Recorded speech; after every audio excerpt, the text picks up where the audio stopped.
and Studs!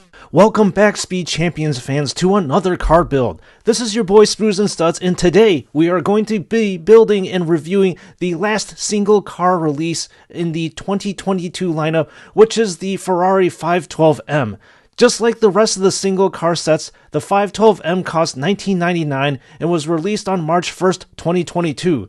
There are a total of 291 pieces in this set, which is the largest piece count compared to the Villa and the Countach. This set is going to take you about 30 to 45 minutes to build and sticker, or at least that's how long it took me to assemble this little Lego wonder. Speaking of stickers, I was half afraid that since this was a race car, that it would have livery stickers covering the whole entire length of the car, but that actually was not the case. In fact, there are only 16 stickers that you need to apply on the car, which is not too bad in my opinion. There are other cars like the Mercedes F1 car that is absolutely choked with stickers, but I'll reserve that complaint for another video.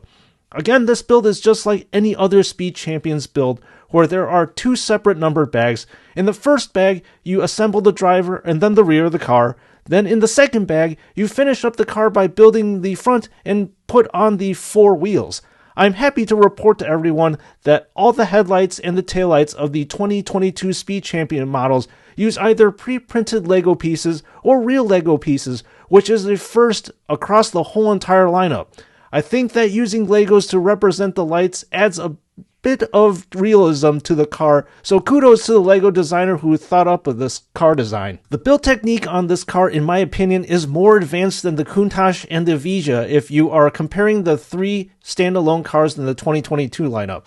In fact, I actually just finished building the rest of the 2022 Speed Champions lineup, and I'll say that this is probably arguably the most advanced of all the cars when it comes to the build techniques that were used, which makes the building quite enjoyable. There are a lot of techniques that had my head scratching as I was building the car, and none of them felt like it was tedious or repetitive. What I found really cool about the build was building the two headlights and attaching them to the front of the car using kind of like a bar and clip method so that the front had the correct angles.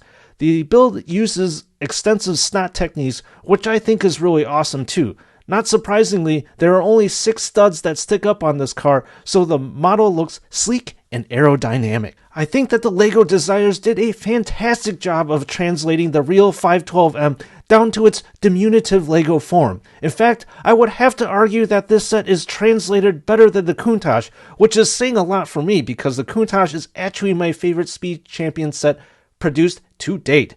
If you look at the side profile of the Lego car and compare it to the real car, everything is in near perfect ratio and proportion. The front wheel arch of the car is likely the most accurate front wheel arch ever replicated, as it flows the graceful lines of the real car. Speaking of the front of the car, the designers also get it right because the front looks exactly like the race car. In fact, I'm going to repeat myself again here. The whole entire car is an exact replica of its real-life counterpart. I'm seriously blown away how the designers engineered this car. I can't sing enough praises on the design and the ingenuity to get a perfect replica in just under 300 Lego pieces. And as usual, this is the point in time where I like to spout off some random facts about the real car that the Lego set is based off of. So the 512M is the successor to the 512S, where the M stands for modified. This car is obviously born and bred to race hardcore, so the engineers at Ferrari outfitted this car with a more powerful rear disc brake and a new suspension compared to the 512S, so that the car can hug the corners like a frightened child clinging to their parents who just watched a horror film. The car weighs a mere 512 kilograms, which is light and fluffy as an airy pastry. The low amount of weight contributes to, well, better cornering, better braking, better acceleration, or pretty much better everything. The 512M is a mid-engine car that boasts a displacement of a little less than 5 liters with a total of 12 cylinders. The car is estimated to have a total of 610 horsepower, which is more than enough to throw around the track and deliver some stellar times. The top speed is an estimated 192 miles per hour, which I doubt that the car can actually achieve on a real racetrack, but I'm sure given a long stretch of tarmac, I'm sure that it can hit those numbers very easily. So when I tried to find some specs with regards to the acceleration, I was not able to find it. For some reason, apparently Ferrari likes to keep this spec close to their chest for some odd reason. Looks like we need to wrap up this video as we are running out of time. What did you think about this build? Does it look pretty cool? Does it motivate you to go out and buy this set for yourself? I'll be honest with you all, I'm not really a fan of the shape of the car and how it looks because it's rather boxy in the back. However, I believe that this is the most accurate representation of a Lego car compared to the real-life counterpart.